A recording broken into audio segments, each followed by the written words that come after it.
জানিয়ে দিব সর্বশেষ আপডেট। বাংলা সংবাদ, শুরুতেই শিরোনাম। ১৫ বছর ধরে চালিয়ে যাওয়া ফ্যাসিবাদের মহারানী শেখ হাসিনাকে নিরাপদ স্থানের সকল সুযোগ করে দেয় শেখ পরিবারের জামাই জেনারেল ওয়াকার উজ্জামান। এদেশে গণতন্ত্রকামী মানুষ এবং মহান আত্মত্যাগী বলিয়ান সংগ্রামী দেশবাসীর সাথে বিশ্বাসঘাতকতা করেছে। জুলাই গণ অভ্যুত্থানে ২,০০০ লাশ পড়ার পর জুনিয়র কর্মকর্তাদের চাপে আর নিজের প্রাণ বাঁচাতে সাময়িকভাবে জনতার দাবির পক্ষে অবস্থান নেন সেনাপ্রধান ওয়াকার উজ্জামান। যদিও অনেকটা নিশ্চিতভাবে জানা যায়, সেদিন ওয়াকার জনতার দাবির পক্ষে না দাঁড়ালে জনতা তাকেও শেষ করে দিত। ব্যাপারটি বুঝতে পেরেই শেখ হাসিনাকে পালিয়ে যেতে বলে। এর জন্য অনেকের কাছে ওয়াকার হিরো হলেও ভেতরে ভেতরে ভয়ঙ্কর ষড়যন্ত্রে লিপ্ত সেনাপ্রধান। প্রশ্ন হচ্ছে, তাহলে কি সেনাপ্রধান ওয়াকারকে অপসারণ করা জরুরি?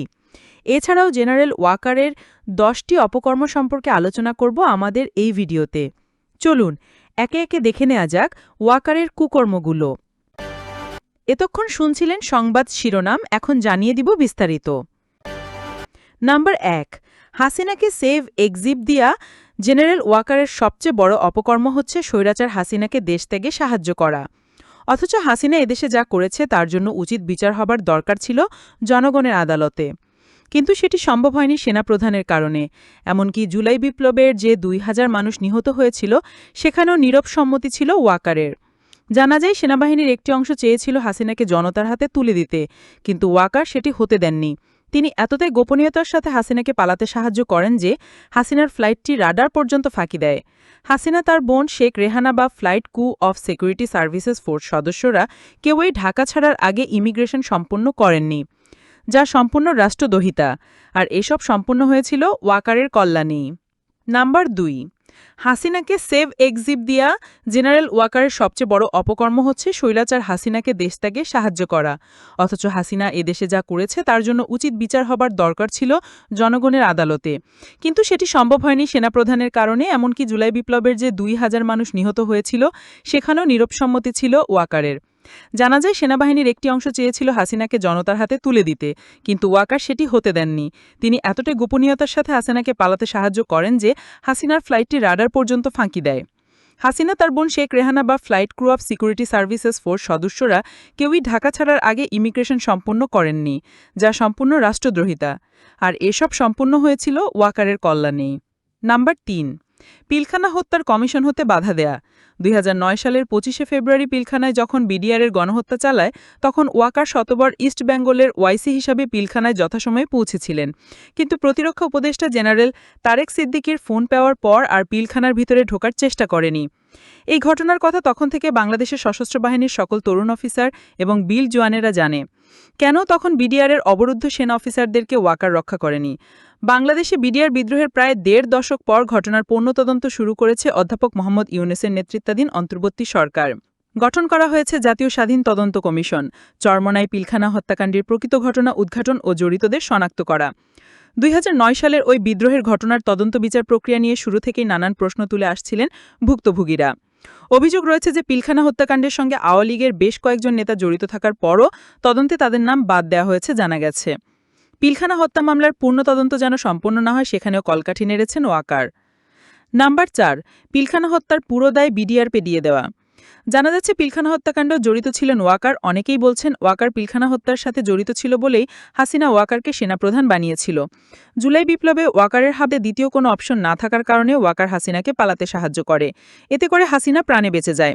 বলা যায়, ওয়াকার হাসিনাকে বাঁচিয়ে দিয়েছে, না হলে সেদিন ফ্যাসিস্ট হাসিনাকে শেষ করে দিত সাধারণ মানুষ। স্বৈরাচারের বিচারও এভাবেই হবার কথা ছিল, কিন্তু ওয়াকারের জন্য তা সম্ভব হয়নি। হাসিনা পালানোর আগে ওয়াকার হাসিনাকে প্রতিশ্রুতি দেন তার সকল নেতাকর্মীকে নিরাপত্তা দিয়ে দেশটা করতে সাহায্য করবেন। ওয়াকার তার প্রতিশ্রুতি রক্ষা করেছে এবং এখনও করে চলেছে। তাছাড়া পিলখানা হত্যা মামলায় যে শুধু বিডিআর সদস্য নয়, সেনাবাহিনীর লোকেরাও জড়িত ছিল, সেটি স্বীকার করতে নারাজ ওয়াকার। নাম্বার ৫, ট্রাইব্যুনাল থেকে গ্রেপ্তারি পরোয়ানা জারি হওয়া সেনা কর্মকর্তাদের ক্যান্টনমেন্টে আশ্রয় দেয়া। আন্তর্জাতিক অপরাধ ট্রাইব্যুনালের প্রসিকিউশনের সাবেক প্রধানমন্ত্রী শেখ হাসিনা ও তৎকালীন ডিজিএফআই প্রধানসহ ১১ জনের বিরুদ্ধে অভিযোগ দায়ের করা হয়েছিল ৯ অক্টোবর। গুমের অভিযোগটি দেন লেফটেন্যান্ট কর্নেল অবসরপ্রাপ্ত হাসিনুর রহমান বীর প্রতীক। নিজের গুম, নির্যাতন, চাকরিচ্যুতি হওয়ার বর্ণনা দিয়ে তিনি বলেন, আমাকে ২০১২ সালে সেনাবাহিনী থেকে গুম করা হয়। ৪৩ দিন আমাকে হাত পাও চোখ বেঁধে রাখা হয়। ২০১৮ সালের ৮ আগস্ট মিরপুরের DOHS থেকে দ্বিতীয়বার গুম করা হয়। তখন গুম করে রাখা হয়েছিল ১.৫ বছর। তারা বলেছে চুপ না থাকলে আমাকে শেষ করে দেবে। আমার বিরুদ্ধে সাইবার আইনে ১১টি মামলা করা হচ্ছে। এসব কর্মকাণ্ডের ভিত্তিতে কয়েকজন সেনা কর্মকর্তাদের বিরুদ্ধে গ্রেপ্তারি পরোয়ানা জারি হলেও তাদেরকে ক্যান্টনমেন্টে আশ্রয় দেন ওয়াকার। নাম্বার ৬, গুম খুনে জড়িত সেনা কর্মকর্তাদের দেশ ছেড়ে সহায়তা করা। স্বৈরাচার শেখ হাসিনার সময় পরিকল্পিত হত্যাকাণ্ড, গুম, সামরিক বাহিনীর মেধাবী কর্মকর্তা সদস্যদেরকে উদ্দেশ্যে সামরিক আদালতের মাধ্যমে দোষী সাব্যস্ত করে বিনা পেনশনে চাকরিচ্যুত করা হয়। একই সঙ্গে হাসিনার সহযোগী গুম খুনে জড়িত lieutenant colonel Mamun Khaled, lieutenant colonel সাইব বেঞ্চির হারুন মুনিরদের দেশে পালিয়ে সাহায্য করার পেছনেও ওয়াকারের হাত আছে বলে মনে করা হয়। নাম্বার ৭, প্রধান উপদেষ্টাকে মেনে নিতে না পারা। স্থানীয় সরকার, পল্লী উন্নয়ন ও সমবায় মন্ত্রণালয়ের উপদেষ্টা আসিফ মাহমুদ সজীব ভুইয়া বলেছেন, সেনাপ্রধান জেনারেল ওয়াকারুজ্জামানের বুকে পাথর চাপা দিয়ে ড. ইউনূসকে প্রধান উপদেষ্টা করার সিদ্ধান্ত মেনে নিয়েছিলেন। ড. ইউনূসকে প্রধান উপদেষ্টা বানানোর প্রস্তাব এবং ওয়াকার বলেছিলেন, ড. ইউনূস কেন অন্য কোনো ব্যক্তি নয়। ড. ইউনূসের নামে মামলা আছে, তিনি একজন কনভিক্টেড ব্যক্তি। একজন কনভিক্টেড ব্যক্তি কিভাবে একটা দেশের প্রধান উপদেষ্টা হতে পারেন? বাংলাদেশের ৩০-৪০% ব্যক্তি আওয়ামী লীগ সাপোর্ট করে। এই ৩০-৪০% ব্যক্তির বিরুদ্ধে একজন ব্যক্তিকে প্রধান উপদেষ্টা করা উচিত। সেনাপ্রধান অনেক তর্ক-বিতর্ক শেষে সব সমন্বয়কদের বলেছিলেন যে, আমি বুকে পাথর চাপা দিয়ে এই সিদ্ধান্তটা মেনে নিচ্ছি। সেনাপ্রধান ড. ইউনূসকে মেনে নিতে পারেননি। তারা আরও অনেক আলাপ আলোচনা পাওয়া যাচ্ছে। তাছাড়া প্রধান উপদেষ্টার নাম ধরে ডাকার মতো শ্রেষ্ঠ দেখেছেন সরকারকে পাশ কাটিয়ে সেনাবাহিনী থেকে জাতিসংঘের দাবির বিরুদ্ধে স্টেটমেন্ট ব্যাটেল এলাকার কোনোভাবে হাসিনার দুর্নাম মেনে নিতে পারেন না। জাতিসংঘে যখন দাবি করল বাংলাদেশ জেনোসাইড হয়, তখন তা মেনে নিতে না পেরে সরকারকে পাশ কাটিয়ে সেনাবাহিনী থেকে জাতিসংঘের দাবির বিরুদ্ধে স্টেটমেন্ট দেওয়ার ভালো প্রশ্ন।